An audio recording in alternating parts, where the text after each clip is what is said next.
Hello दोस्तों, आज 24 अगस्त के उत्तर प्रदेश पुलिस परीक्षा के प्रथम पाली के मैथ के जो प्रश्न है उनको हम लोग बेसिक सॉल्व करेंगे ताकि जो अगले शिफ्ट में हमको प्रश्न मिले इनसे अगर थोड़ा बहुत रिलेटेड हो तो उन्हें हम सॉल्व कर लें। और देखते हैं जो है जैसे आज 24 अगस्त फर्स्ट शिफ्ट मैथ्स के जो प्रश्न है उन्हें सॉल्व किया जाएगा एक एक करके। जैसे यहाँ से प्रश्न है आपका पहला प्रश्न जो है यहाँ बोर्ड पे है कि पहला प्रश्न है कि एक कारखाने में 60% श्रमिक 30 वर्ष से अधिक आयु के हैं।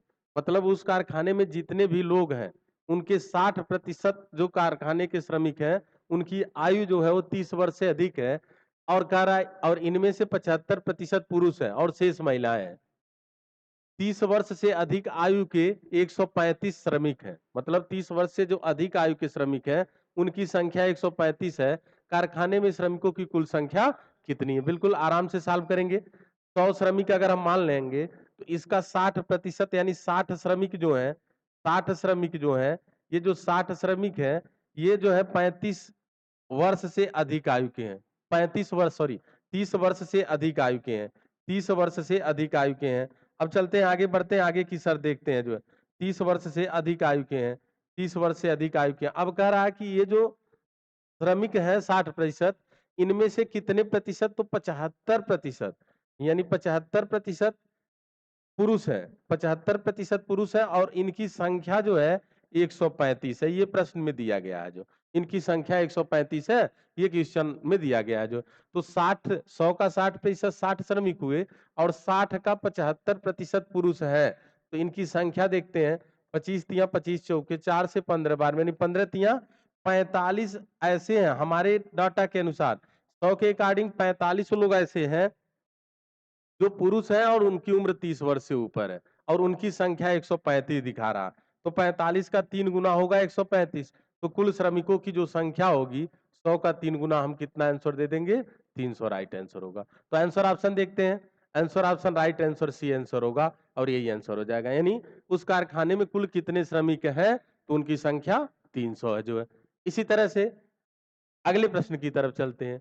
अगला प्रश्न कह रहा है कि सेव की कीमत में 20% की कमी हुई जिससे एक व्यक्ति 54 रुपए में 10 सेव अधिक खरीदने के लिए में सक्षम बनाती है।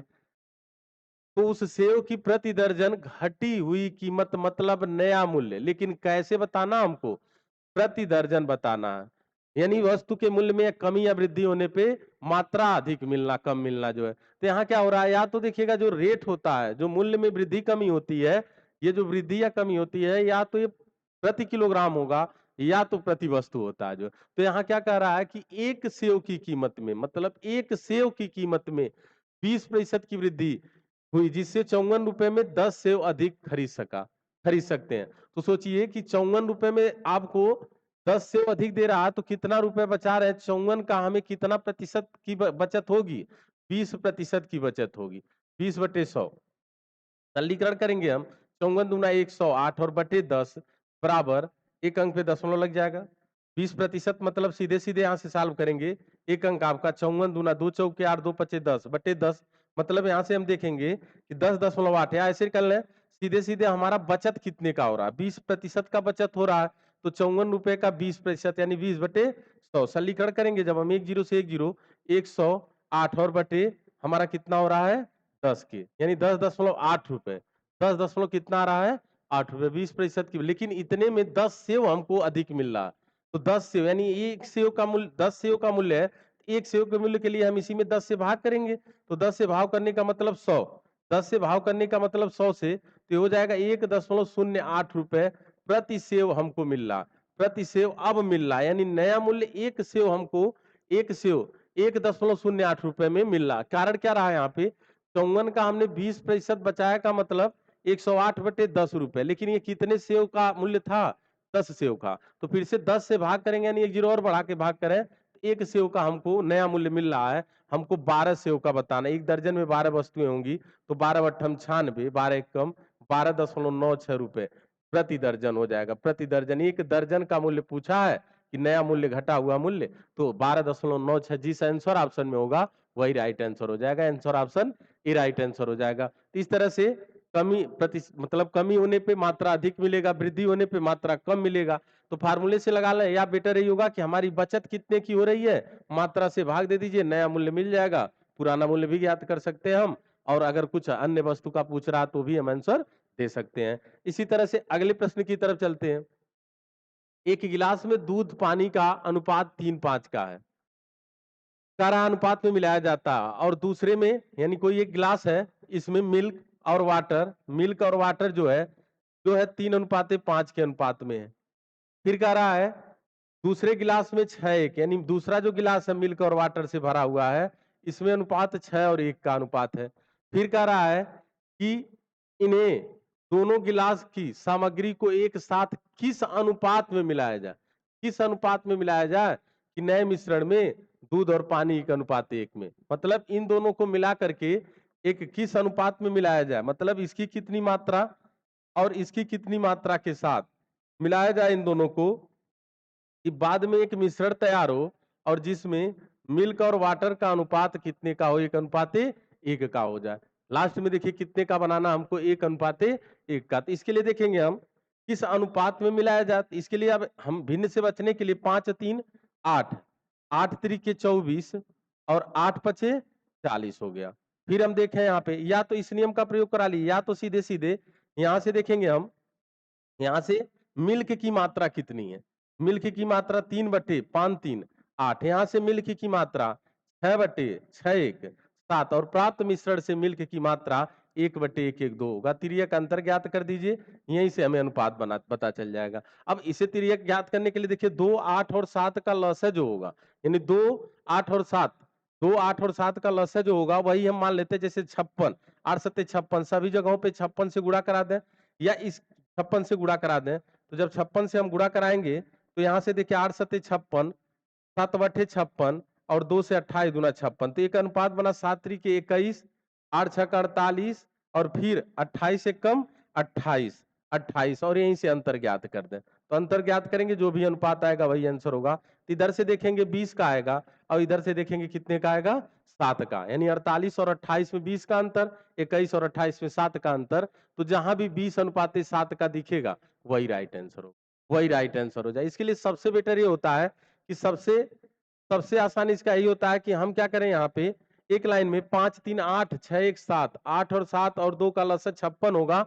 हम 56, जैसे 56 हो रहा है तो 5 3 8 7 56, तो 7 3 के 21, 6 1 7/56, 8 6 का 48, केवल एक प्रकार की वस्तु की मात्रा लिख लीजिए, 1 1 2, और 2 से भाग करेंगे 56 में 28, और इस प्रकार से 28 को बीच में लिख करके तिर्यक अंतर ज्ञात कर दें।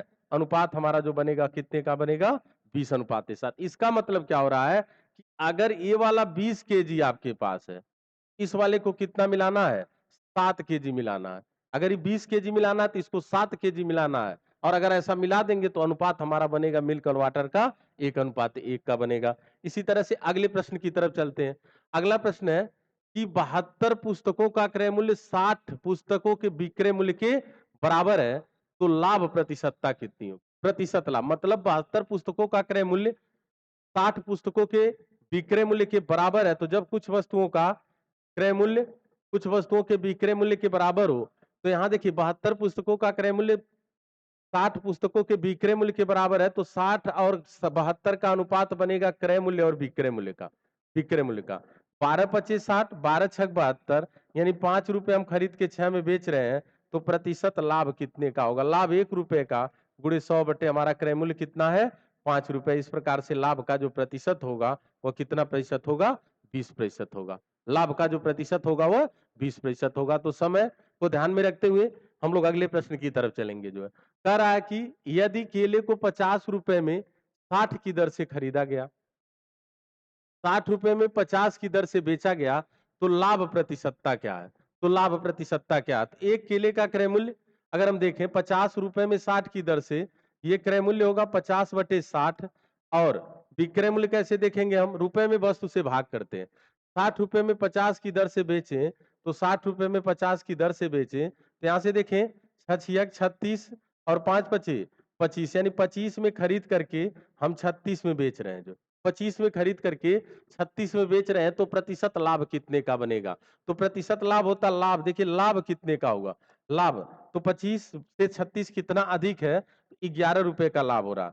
6 में से 5, 1 3 में से 2, 11 रुपए का लाभ हो रहा गुणे 100 और बटे वस्तु का क्रय मूल्य कितना है? 25। तो 25 चौके 100, 11 चौ 44% का लाभ हो रहा है। यानी व्यापार में कितने का लाभ हो रहा है? तो 44% का। यानी जब कुछ रुपए में कुछ वस्तुएं खरीद करके कुछ रुपए में कुछ वस्तुएं बेच दी जाए, तो इस प्रकार से एक वस्तु का क्रय मूल्य एक वस्तु का विक्रय मूल्य निकाल करके एक अनुपात बना लेते हैं क्रय और विक्रय मूल्य का, और उसके बाद वहां से प्रतिशत लाभ की गणना हम कर लेते हैं, जहां से हमें आंसर आसानी से ज्ञात हो जाता है, हमारे समय की भी बचत हो जाती है जो है।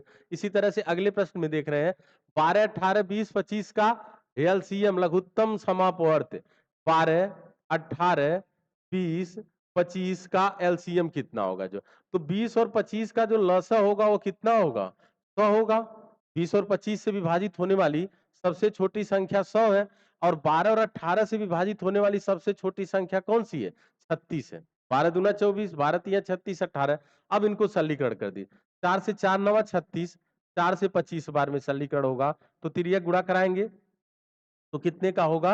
900। यानी वह सबसे छोटी संख्या कौन सी है जो इन सभी संख्याओं से विभाज्य हो? तो आंसर ऑप्शन कौन सा हो जाएगा? डी डाक हो जाएगा। डी डाक तो लस ज्ञात करने की जो 60 विधि है, या तो फिर स्तंभ विधि का प्रयोग करें, बेटर ये होगा कि इन दोनों से विभाजित सबसे छोटी संख्या 100 होगी और इन दोनों से विभाजित सबसे छोटी संख्या 36 होगी। इन दोनों को हमने 4 से 9 बार में, 4 से 25 बार में चाहे जिधर से गुणा कराएंगे तो हमको 900 ही मिलेगा, और इस प्रकार से सबसे छोटी संख्या लस होती है। 900 आपका आंसर हो जाएगा। इसी तरह से अगला प्रश्न है कि कह रहा हुआ छोटी से छोटी संख्या ज्ञात कीजिए जिसे 4, 6, 8 जिसे 4, 6, 8, 10, 12 से विभाजित किया जाए, 12 से विभाजित किया जाए तो कितना शेष बचना है? 3 शेष बचना है। तो हम क्या करें, इनका लॉस निकाल लें, इनका लॉस निकाल करके और इनके लॉस में वही शेष जोड़ दें, क्योंकि लॉस जो होगा वह विभाज्य होगा और 3 जोड़े रहेंगे तो वही बार बार शेष बचेगा, वही 3 बार बार शेष बचेगा। तो अब देखा यहाँ से 4, 6, 8 और 12 से विभाजित होने वाली सबसे छोटी संख्या 24 होगी, सबसे छोटी संख्या 24 होगी जो है, और बटे बची संख्या 10 है।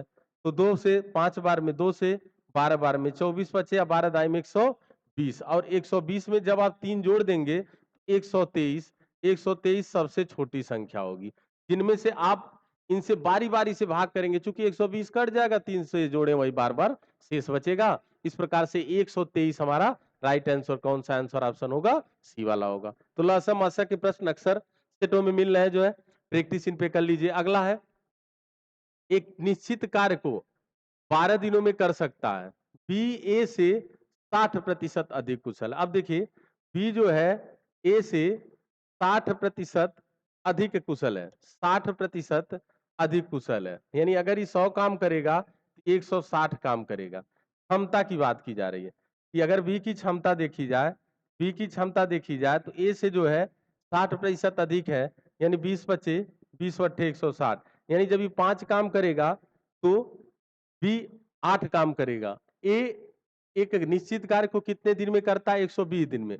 तो कुल काम देख लीजिए कितना है, कुल काम कितना, सोचिए कि रोज ए 5 काम कर रहा है, और जब काम करा किया था तो कुल 120 दिन लगा दिए थे, कुल इतना काम है। अब किससे करवाना है उस काम को? उसी काम को करने में बी कितना समय लेगा? अब आसानी से हम बी का समय ज्ञात कर लेंगे। बी का समय यानी 5 गुणे 120 काम है, और करवाना किससे? हमसे, बी से करवाना है, और 8 काम करता है जो। सरलीकरण कर दीजिए, 8 से 8 एक कम 8, 4 बचा, 8 पचे 40, 15 पचे 75, 75 दिन। ए कितने दिन में ले करेगा? तो 75 दिन में। जिस आंसर ऑप्शन में होगा राइट आंसर हो जाएगा, यानी आंसर ऑप्शन कौन सा होगा? सी राइट आंसर हो जाएगा। वैसे भी ज्ञात कर सकते हैं जो है, ए जो है जब बी 120 दिन में कर रहा है और इससे 60% अधिक कुशल है ये, तो काम कम समय में करेगा। काम कितने में? कम समय में करेगा, तो 75 दिन का समय लेगा। काम समय से संबंधित प्रश्न था। इसी तरह से अगला प्रश्न है कि 600 किलोमीटर की दूरी ट्रक द्वारा 80 किलोमीटर प्रति घंटा की चाल से, 800 किलोमीटर हवाई जहाज द्वारा 400 किलोमीटर प्रति घंटे की चाल से, और 100 किलोमीटर मोटरसाइकिल द्वारा, मतलब कि कोई दूरी तय की गई है। दूरी कैसे कैसे तय की गई है? इसमें सबसे पहले चला गया है 600 किलोमीटर, 600 किलोमीटर की दूरी 80 किलोमीटर प्रति घंटा की चाल से 80 किलोमीटर प्रति घंटे की चाल से किससे द्वारा चला गया है जो है, तो ट्रक द्वारा चला गया। फिर से 800 किलोमीटर 800 किलोमीटर की दूरी 800 किलोमीटर की दूरी 400 किलोमीटर प्रति घंटे की चाल से 400 किलोमीटर प्रति आवर की चाल से चला गया है जो है, घंटे की चाल से। और 100 किलोमीटर मोटरसाइकिल द्वारा लास्ट में 100 किलोमीटर की दूरी जो है, 100 किलोमीटर की दूरी मोटरसाइकिल द्वारा चला गया। 100 किलोमीटर की दूरी मोटरसाइकिल द्वारा और 50 किलोमीटर प्रति घंटे की चाल से पूरी यात्रा की औसत चाल बताना है। जो औसत चाल बराबर कुल दूरी बटे कुल समय, औसत चाल बराबर कुल दूरी कितनी हो गई, तो कुल देखें तो 6 और 8 14, 14 और 1 1500 किलोमीटर की दूरी, 1500 किलोमीटर की दूरी। समय निकालना है तो हम जब इस में भाग करेंगे 80 से, 20 चौक 80, 20 तिया 60 हो जाएगा, 3 2 से 2 बार में, 4 से 2 बार में, 2 से 2 बार में 15, यानी 7.5 घंटे यहाँ लगे। 400 से 2 बार में 2 घंटे यहाँ लगे और 50 से 2 बार में, यानी टोटल जो समय लगा 2 2 4 और 7 4 11.5 घंटे लगा। या हम 1500 बल्कि एक जीरो ऊपर बढ़ाकर 115 से भाग कर देते हैं। जो तो सॉल्व करेंगे 5 से, 5 दूना 10, 5 तिया 15 और 5 तिया 15, यानी 3000 और बट्टे 23 किलोमीटर प्रति घंटा। 3000 बट्टे 23 किलोमीटर प्रति घंटा। अब इनको तो मान लीजिए 3000 बट्टे 23 और यहाँ ऑप्शन जैसे 130 सही 10 बटे 23 किलोमीटर प्रति घंटा। तो इनको जब भाग करेंगे देखिए तो 23 एक कम 23, 7 बचा यहाँ पे, 23 एक कम 23, 7 बचा 70 हो गया।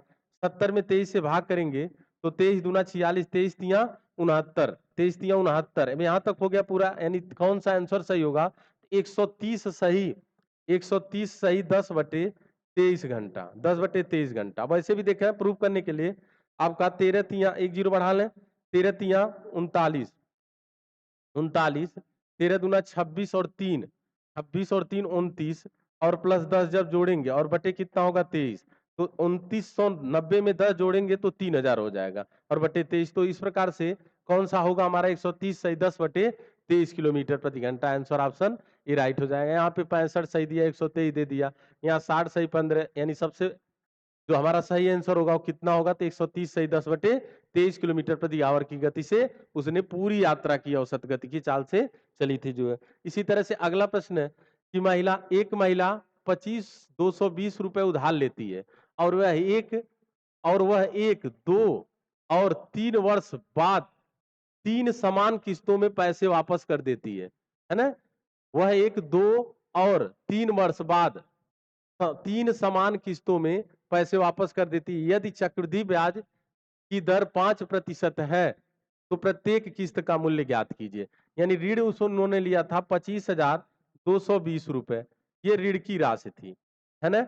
यानी जो ऋण लिया गया था, ये ऋण जो था वह कितना था 25,220। ब्याज की जो दर थी वो 5% थी और समय 3 समान किस्तों में था समय। और प्रत्येक वार्षिक किस्त पूछा जा रहा है कि प्रत्येक वार्षिक किस्त कितने रुपए की बनेगी, प्रत्येक वार्षिक किस्त कितने की बनेगी, किस्त कितने की बनेगी। तो ऐसे में देखिएगा तरीके बहुत हैं, है ना।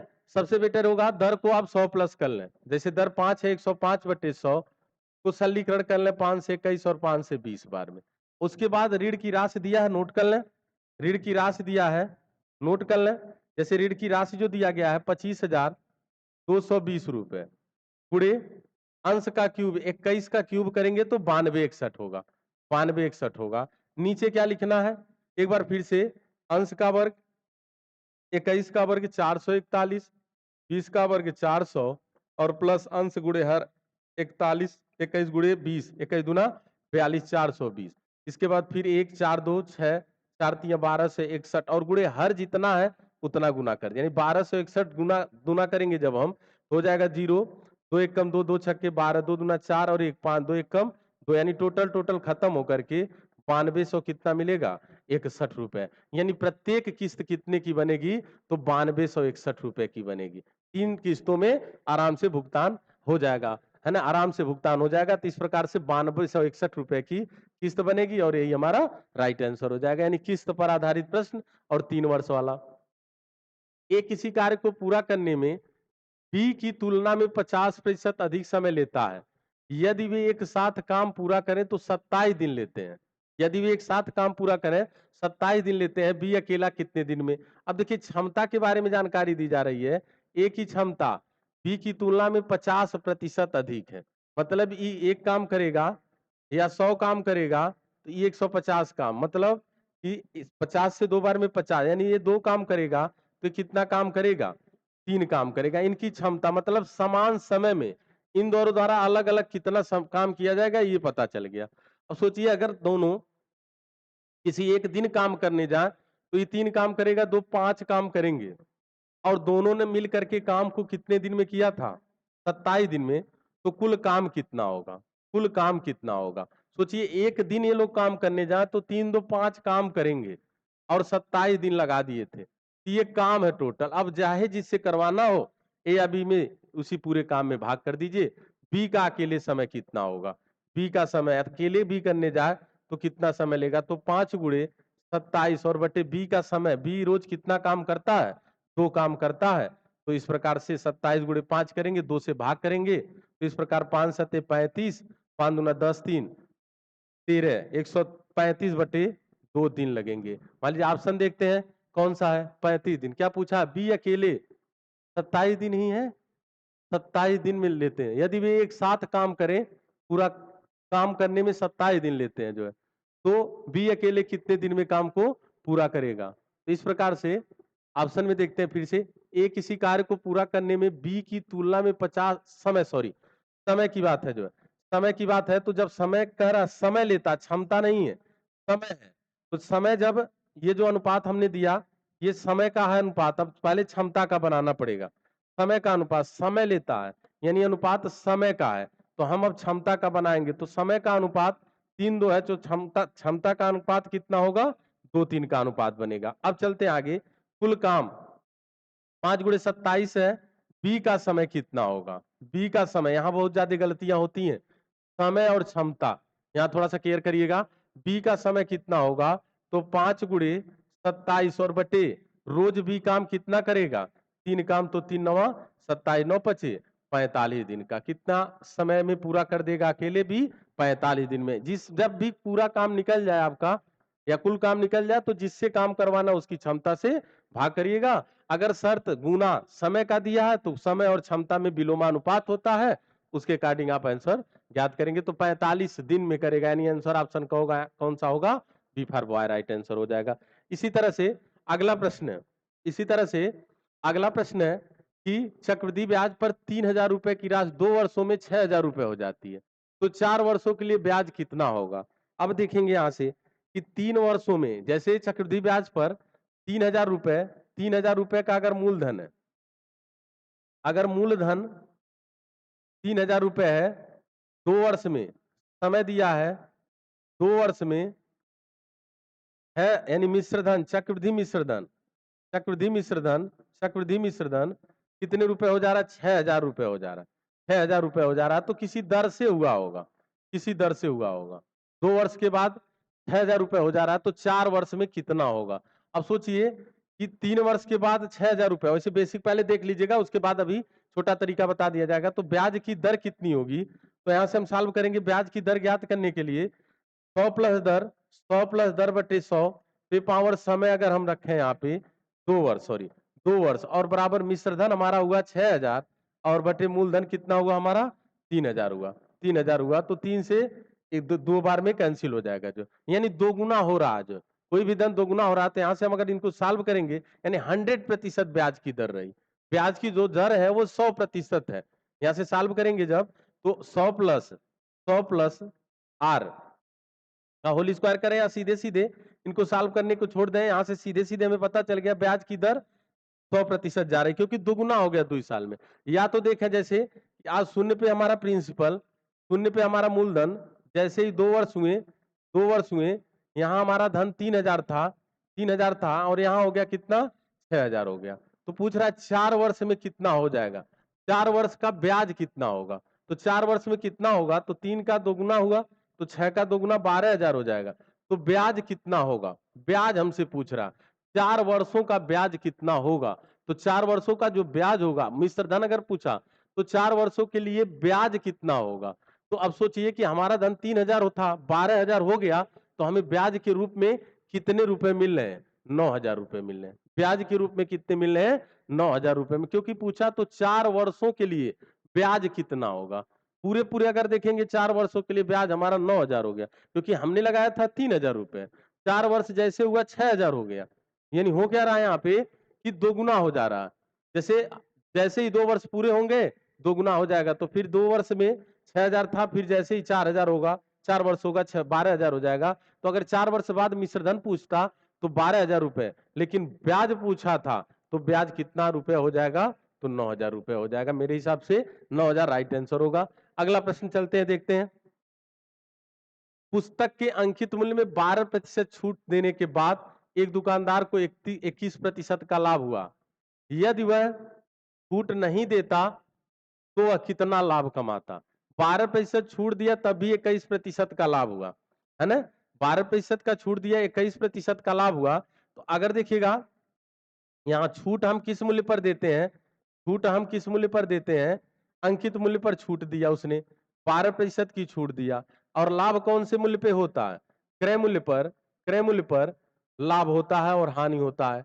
तो अगर यहाँ से देखा, मान लेते हैं अंकित मूल्य 100 रुपए था, 12% की छूट दिया तो क्रय मूल्य कितने का है? 100 रुपए है। तो 100 रुपए पे 12% की छूट 88/100 और बराबर क्रय मूल्य पे 21% का लाभ है। 21% का लाभ है, 121 और बटे 100। यहाँ से जब हम सॉल्व करेंगे इनको, 11 से 11 बार में 11/88, तो यक्स बराबर हमारा 800/11। ये जो हमारा मूल्य मिला, कौन सा मूल्य मिल गया? क्रय मूल्य मिल गया। एक तो तरीका ये है जो। दूसरा, आप सबसे ये बेटर होगा कि चूंकि हमको लास्ट में पूछा था यदि वह छूट नहीं देता तो वह कितने प्रतिशत लाभ कमाता, तो इससे बेटर ये होगा कि आप क्रय मूल्य को 100 मान लें और अंकित मूल्य ढूंढ लें। क्रय मूल्य को 100 मान लें और अंकित मूल्य ढूंढ लें। हम मान लेते हैं 100 रुपए, तो 100 गुड़े 88/100, 12 की छूट दिया 88/100, 100 गुड़े 21/100, 121/100। तो यहां से हम सॉल्व करेंगे, 100 से 100 खत्म हो गया, 11 से 8 बार में, 11 से 11 बार में, 4 से 2 बार में, 4 से 25 बार में। यानी जो हमारा अंकित मूल्य है 25 गुणे 11 करेंगे, 25 से कम 25, 25 से कम 25 और 2 27 और बटे 2, या 1 2 तिया 6, 1 7 2 7 14, 2 5 10। यानी अगर हम 100 रुपए का सामान है और 137.5 रुपए छाप करके, 137.5 रुपए छाप करके 12% का छूट दे, तभी हमें 21% का लाभ हो जाएगा। तो अगर छूट न दें तो हम बेचेंगे किस मूल्य पर? 100 का सामान हम बेचेंगे 137.5 रुपए में, तो हमें लाभ कितने प्रतिशत का होगा? तो 37.5% का। इससे क्या होगा? 2 बार आपको अप्लाई नहीं करना होगा, क्योंकि हमारा क्रय मूल्य 100 रुपए है ही और अंकित मूल्य दोनों शर्त के अकॉर्डिंग 137.5 हो गया। तो अगर हम छूट न दे तो बेचेंगे 137.5 रुपए में। तो अगर छूट नहीं देंगे तो हमको जो लाभ होगा वह 37.5% का लाभ हो जाएगा। इस तरह से अगला प्रश्न देखते हैं जो है। अगला प्रश्न देखते हैं। एक दुकानदार कैमरे के अंकित मूल्य पर 10% की छूट देता है। यदि कैमरे का क्रय मूल्य 3600 रुपए है, तो अंकित मूल्य ज्ञात कीजिए ताकि दुकानदार 10% छूट देने के बाद भी 20% का लाभ अर्जित करे। हमने क्या कहा कि देखिएगा कि हमको कौन सा मूल्य बताना है। कह रहा है कि यदि अंकित मूल्य पर 10% की छूट देने के बाद भी 20% का लाभ, और क्रय मूल्य हमको दिया, हमने कहा अंकित मूल्य पर छूट दिया जाता है और अंकित मूल्य पे हमको 10% का छूट देना है 90/100 और बराबर क्रय मूल्य, बेसिक क्रय मूल्य 3600 रुपए है और इस पे हमको 20% का लाभ लेना है, 120/100 के बराबर होगा। जब भी कोई क्रय विक्रय होता है तो जब दुकानदार आपको छूट देकर बेचता है तो उसका जो क्रय मूल्य है उस पर लाभ होता है, लेकिन वो बताता नहीं है। इस प्रकार ये दोनों विक्रय मूल्य है, इसलिए आपस में बराबर होंगे। सॉल्व करेंगे, 2 जीरो से 2 जीरो कैंसिल, 1 जीरो से 1 जीरो कैंसिल, 9 चौक 36 40, 12 चौक 4800 रुपए यानी प्रिंट करना होगा। कितना रुपए अंकित मूल्य होगा? तो 4800 रुपए होगा और यही आंसर हो जाएगा। यानी अंकित मूल्य उसका कितना होना चाहिए? 4800। मतलब कोई सामान 3600 रुपए में खरीद करके 4800 रुपए प्रिंट कर दीजिए, आप 10% की छूट देंगे फिर भी आपको 20% का लाभ होगा। बेसिक आप आंसर ज्ञात कर लेंगे। अगला चलते हैं अगले प्रश्न की तरफ। एबीसी एक साझेदारी व्यवसाय प्रारंभ करते हैं और उनके निवेश का अनुपात 5-4-3, मतलब कि ए ने अगर 5 रुपए लगाया है तो बी ने 4 रुपए लगाया और सी ने 3 रुपए लगाया है। 4 महीने के बाद बी ने 1000 रुपए अतिरिक्त निवेश किए और 8 महीने के बाद सी ने 2000 रुपए अतिरिक्त निवेश किए। यदि 1 वर्ष के अंत में लाभ 15, 14 और 11 था, तो शुरुआत में सी का निवेश क्या था? तो ऐसे में हम ए, बी और सी की पूंजी का अनुपात 5x रुपए, 4x रुपए और फिर कितना 3x रुपए। अब देखिएगा ए के बारे में कुछ नहीं कहा, 4 माह बाद बी ने 1000 रुपए और लगा दिया, तो ये 4 महीने तक तो चला, प्लस 4 महीने तक चला 4x रुपए इनका, 4x रुपए 4 महीने तक चला, प्लस 1000 रुपए और लगा दिए तो 4x प्लस 1000 रुपए ये हो गया, 4x प्लस 1000 रुपए हो गया। और ये बचा कितना? तो 8 महीने तक और चला, क्योंकि 12 महीने तक व्यापार होगा। ये मूल बेस होगा यहाँ से। ये सी जो महोदय जो है, ये सी जो है, इनके बारे में थोड़ा सा देख लिया जाए। सी के बारे में, सी ने कहा है, सी ने निवेश किए और 8 महीने बाद सी ने 2000 रुपए अतिरिक्त निवेश किए। 8 महीने बाद, यानी इनका शुरू में लगा था सी का, शुरू में सी ने 3x रुपए लगाया था, 3x रुपए लगाया था, शुरू में सी ने 3x रुपए लगाया था और कितने महीने बाद? तो 8 महीने बाद सी ने, तो 8 महीने तक तो ये चला ही, प्लस 2000 रुपए और लगा दिए, तो 3x प्लस 2000 रुपए इनका, 3x प्लस 2000 रुपए ये और 4 महीने तक चला, ये इनका अनुपात हुआ। और ऐसा करने से इनके जो लाभ का अनुपात है 15, 14 और फिर कितने का है? 11 का। और हमें पता है कि पूंजी और समय का गुणनफल, और ये का जो पूरा 12 माह तक व्यापार में पूंजी लगी रही, और पूंजी और समय का गुणनफल सदैव जो होता है लाभ के बराबर होता है, लाभ के समानुपाती होता है, लाभ के समानुपाती होता है जो है। तो यहां से हम देखेंगे कि किन्हीं दो को इस पार उठाइए, अगर हम पहले दूसरे को रख रहे हैं तो हम अनुपात भी इधर पहले दूसरे को उठाएंगे। बेसिक देखें अगर हम लोग यहाँ बेसिक देखा जाए जो है बेसिक, तो यहाँ से 12 पचे 60 यक्स और बटे, यहाँ जोड़ लीजिए 4 चौके 16 यक्स और प्लस 8 का गुणा कराएंगे 32 यक्स और प्लस 8000, तो ये टोटल नीचे कितना हो जाएगा? 32 और 16 48 यक्स, 48 यक्स और प्लस 8000 और बराबर कितने के लिखेंगे? तो पहला वाला जो 2 अनुपात है बटे के रूप में लिख दीजिए 15, 14, 15 बटे 14। अब यही सॉल्व कर लीजिए, आंसर ज्ञात कर लिए। 15 कम 15, 15 चौका 60 हो जाएगा, तो 14 चौका 56 यक्स बराबर 48 यक्स, 48 यक्स और धन 8000 के पक्षांतर कर लीजिए, 48 आएगा 8 यक्स बराबर 8000 के, तो यक्स बराबर कितना हुआ? 1000, यक्स बराबर कितना हुआ? तो 1000 रुपये। तो इस प्रकार से प्रारंभ में इनकी पूंजियां जो थी 5x, 4x और 3x, यदि वर्ष के अंत में दे दिया लाभ ने, तो किसका पूछा है? शुरुआत में सी ने कितना? तो शुरुआत में 3x लगाया था तो 3000 रुपए, कितना आएगा? 3000। शुरुआत में सी ने कितना रुपए लगाया था? तो x की वैल्यू 1000 आई, 3x तो 3000 रुपए शुरू में इसने लगाया था। इस प्रकार से आपका आंसर, राइट आंसर सी होगा। ये जो पार्टनरशिप चैप्टर है वहां से पूछा गया प्रश्न है। अगला प्रश्न देखते हैं, क्या है अगला प्रश्न? अब देखिएगा, एक साझेदारी में यक्स पूंजी का 1/6 समय के लिए, वाई पूंजी का 1/3 समय के लिए निवेश करता है। फिर कह रहा है कि और जेड पूरे समय के लिए शेष पूंजी निवेश करता, पूरे समय के लिए। ऐसे प्रश्नों में क्योंकि 1/6 1/3 में पूंजी और समय दोनों हम लसा मान लेते हैं, पूंजी और 6 रुपए मान लेते हैं, समय 6 मान लेते हैं जो, और इनके एक्स वाई जेड क्रम से। अब देखिए 1/6 एक्स ने, अब इनकी पूंजी और समय देखते हैं, पूंजी और समय किस प्रकार से लगे हैं जो, पूंजी और समय। तो एक्स ने पूंजी का 1/6, 6 का 1/6 करेंगे, 1 रुपए 1 वर्ष के लिए लगाया, 1 वर्ष के लिए लगाया।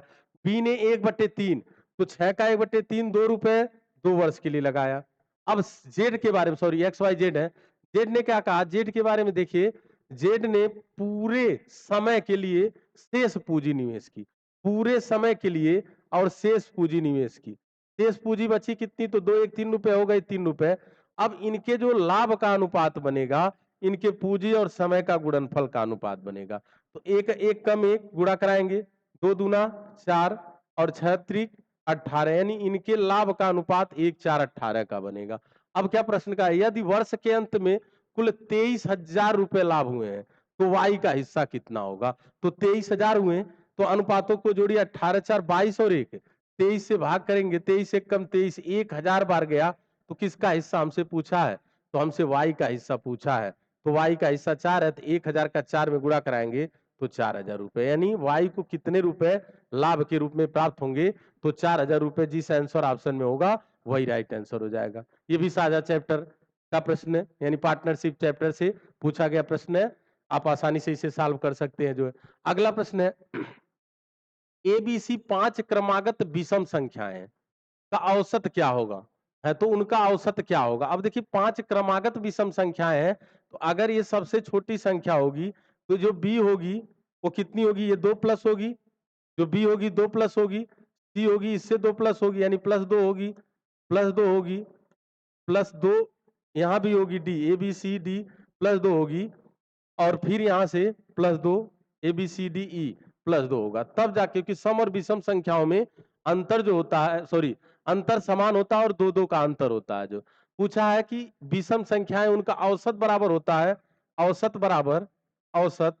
बराबर योग बटे संख्या, योग बटे संख्या।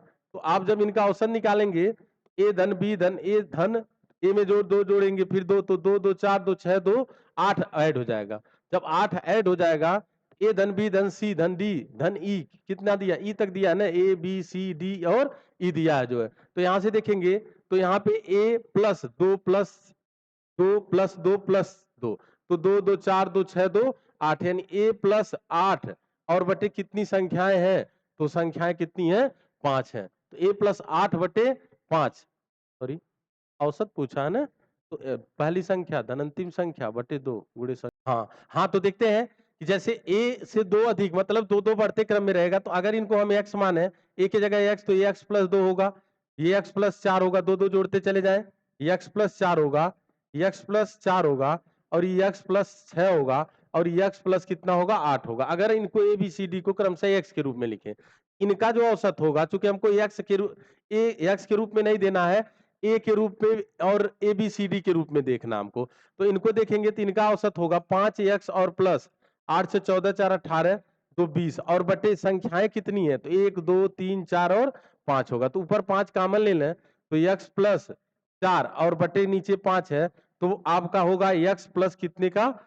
4 का। चूंकि हम ए की जगह पे x माने है, या x की जगह 1 रखें, तो यहां से इसकी वैल्यू कितनी हो जाएगी? a प्लस कितनी होगी?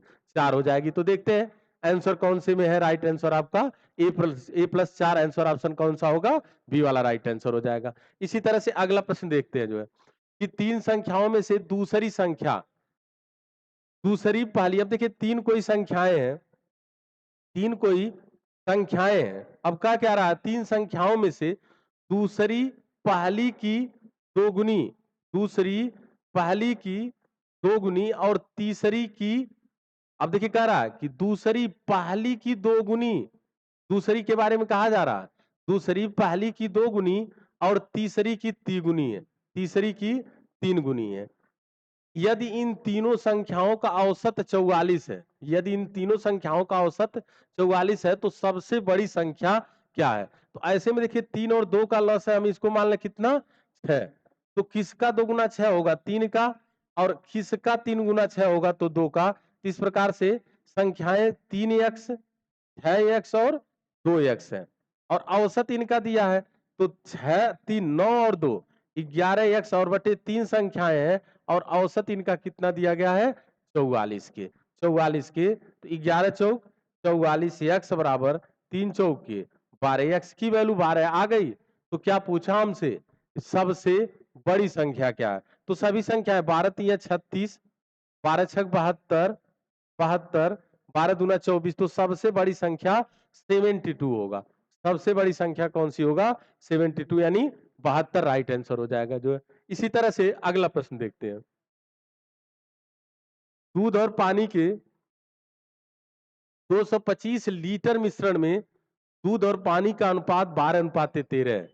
12:15 के अनुपात में दूध और पानी युक्त एक नया मिश्रण प्राप्त करने के लिए कितनी मात्रा में पानी मिलाना होगा। मतलब कि 2025 लीटर का एक कोई मिश्रण है, इसमें मिल्क और वाटर, दूध और पानी का अनुपात 12:13 है। 12:15 का अनुपात बनाने के लिए कितना इसमें पानी मिलाया जाना चाहिए, कितना पानी मिलाया जाना चाहिए, ये दिखाई दे रहा है ना। तो इस प्रकार से अगर देखिए 12 और 13 का अनुपात हो रहा 13 12 25, 25 से अगर भाग करें हम 25 वट्ठम 225 एक कम 25, 81 बार में, यानी 13 12 25 का 81 गुना, यानी 12 से 81 का और 12 में 13 का हम गुणा कर दें तो आपका 81, 12 एक कम 12, 12 वट्ठम 96 और 1 97, 972 लीटर दूध है। और 13 कितना लीटर पानी, कितना पानी है, तो 13 एक कम 13, 3 हाथ में है, 1 13 वट्ठम 104 और 1 105, यानी इतना लीटर पानी है। अब देखिए कितना लीटर हमको मिलाना है, मतलब कि हमको केवल पानी मिलाना है और कितना लीटर मिलाना है, तो मिल्क तो हमारा 972 ही रहेगा। जो 12 का कितना गुना है, 81 गुना, तो हम 15 का 81 गुना कर दें, तो 15 का 81 गुना कर देंगे, जो भी आएगा वह आपका आंसर हो जाएगा। तो 15 का 81 गुना जब हम करेंगे तो 15 कम 15, 15 वट्ठम 120 और 1 121, तो कितना लीटर मिलाना पड़ा, 1215, घटा दीजिए 1053 को, तो 1215 में से हम 1053 को घटा देंगे तो मिला कितना हमको 2, 11 में से 5 कितना बचा 6, और यहाँ कितना बचा 162 लीटर।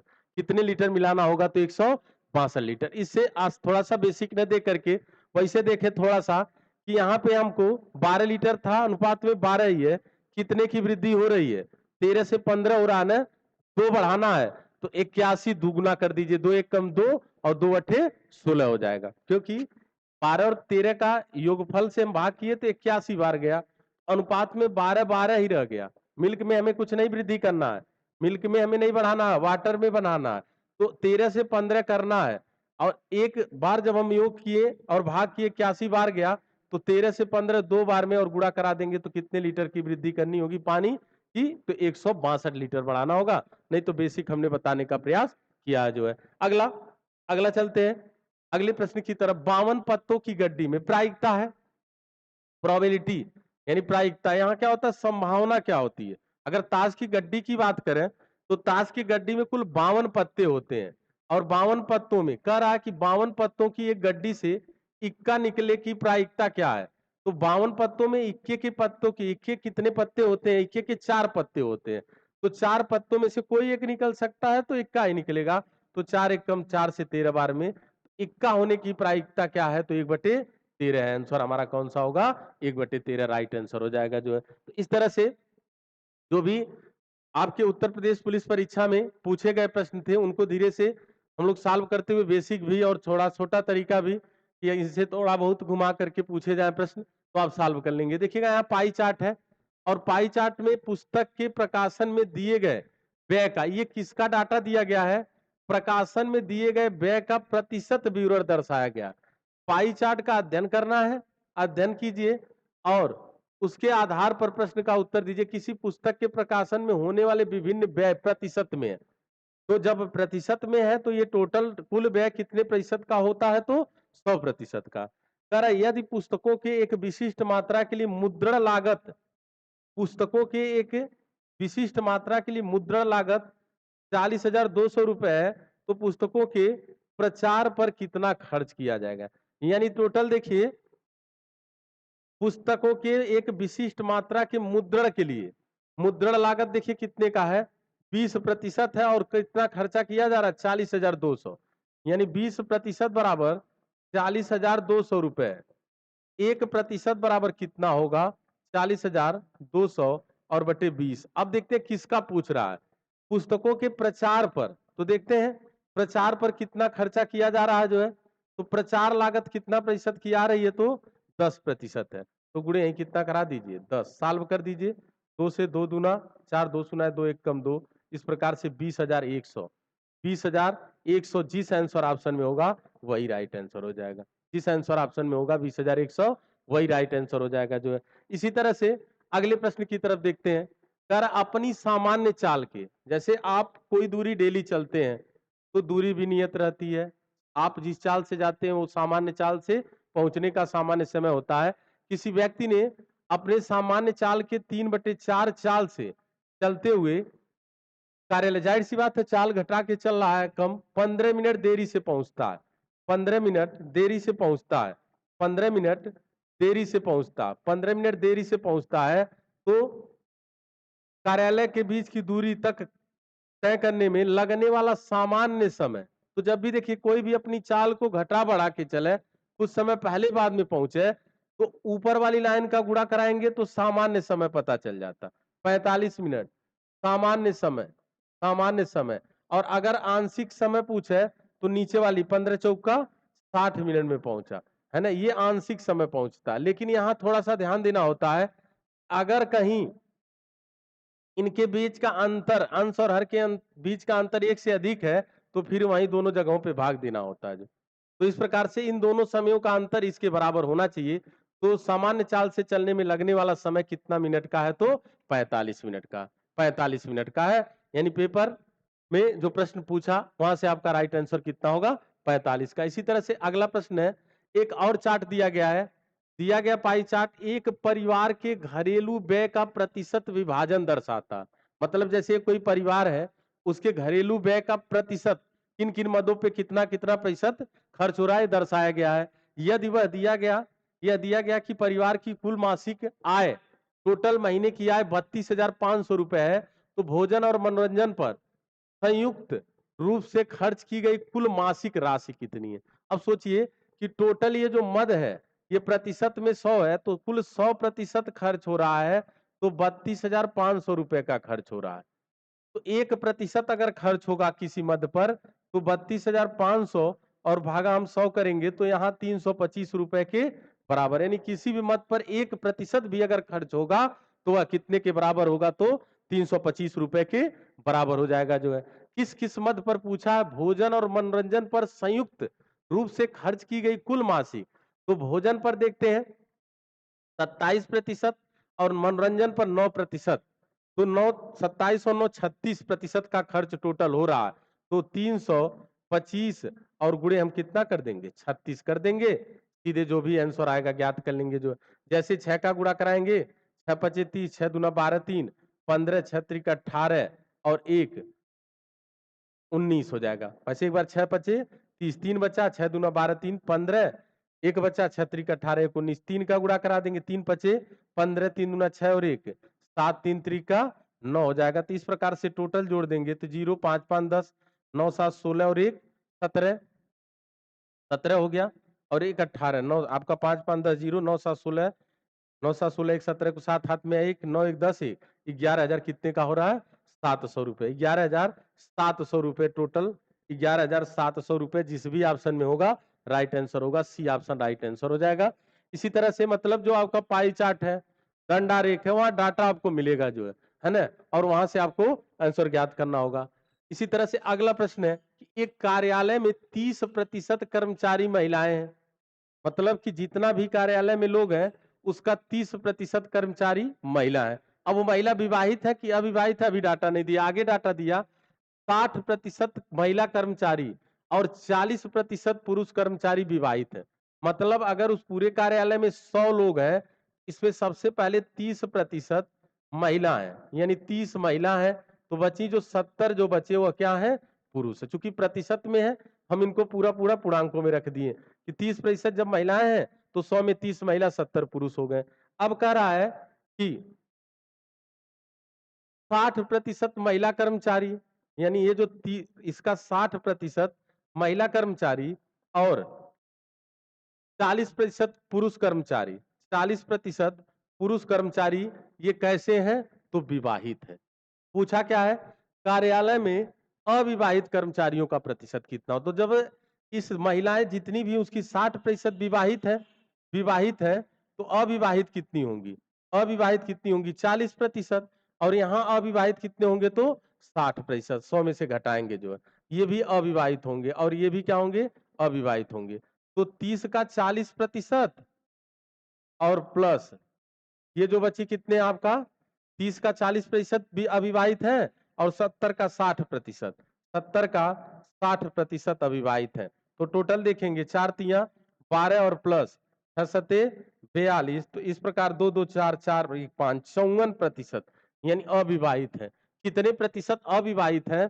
तो ये आपका 46, 52, 48 है, 54% आपका आंसर होगा। अविवाहित है, बाकी जो है वो क्या है? विवाहित है। तो अविवाहित का पूछा था, इसलिए हमारा आंसर कितना होगा? 54%, और यही राइट आंसर हो जाएगा जो है। इसी तरह से अगला है 11 सदस्यों वाली एक क्रिकेट टीम का कप्तान 29 वर्ष का है। मतलब 11 सदस्य हैं, इसमें से एक कप्तान जो है, कप्तान 29 वर्ष के हैं, 29 वर्ष के हैं, और विकेट कीपर कप्तान से 4 वर्ष बड़ा है। यानी विकेट कीपर जो है, विकेट कीपर जो विकेट कीपर है, विकेट कीपर 4 वर्ष बड़ा है, तो इसी में 4 जोड़ दीजिए तो कितने वर्ष का होगा? 33 वर्ष का होगा, 33 वर्ष का। यदि कप्तान और विकेट कीपर की आयु को छोड़ दिया जाए, मतलब कि अगर इन दोनों की आयु को छोड़ दिया जाए, मतलब इन दोनों को न लिया जाए, 11 लोग हैं, इन दोनों को न लिया जाए, तो टीम के बाकी खिलाड़ियों का औसत आयु, टीम के जो 9 खिलाड़ी उनकी औसत आयु पूरी टीम की औसत आयु से कितने वर्ष कम हो जाती है? 2 वर्ष कम हो जाती है। तो हम अगर मान लें कि 11 खिलाड़ी हैं, इनका टोटल औसत x है, अगर x मान के चले तो, और नहीं तो अगर पूरा पूरा देखें, इन दोनों को न रखा जाए तो 2 वर्ष कम हो जा रहा है, क्योंकि कह रहा है यदि कप्तान और विकेट कीपर की आयु को छोड़ दिया जाए तो टीम के बाकी खिलाड़ियों की औसत आयु पूरी टीम की औसत आयु से 2 वर्ष क्या हो रही है? कम हो जा रही है। मतलब जो 9 लोग हैं उनको लिया जाए और 11 लोग हैं उनसे 2, यानी 9 का औसत 11 से औसत से 2 वर्ष क्या हो रहा है? कम हो जा रहा है, 2 वर्ष कम हो जा रहा है, जो 2 वर्ष कम हो जा रहा है जो है। इस प्रकार से अगर इनके आयु को देखें हम लोग, इनके आयु का योग 9 3 12 है, 2 3 2 5 और 1 है, 62 वर्ष हो रहा है।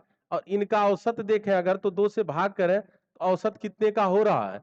31 वर्ष। मतलब ये दो लोग औसतन 31 वर्ष के हैं। तो अगर पूरे खिलाड़ी की पूरे मतलब पूरे लोगों की आयु देखी जाए, ये औसतन 31 वर्ष के हैं, 11 लोगों के कुल आयु का योग 11 कम 11, 11 3 33 और 1 34, 341 वर्ष होगा। यानी अगर हम लोग 11 खिलाड़ियों का औसत आयु 31 वर्ष माने, 11 खिलाड़ियों की औसत आयु 31 वर्ष माने, तो कुल योग 341 होगा। लेकिन इन दो लोगों को अगर निकाल दिया जाए तो औसत 2 वर्ष कम हो जाता है।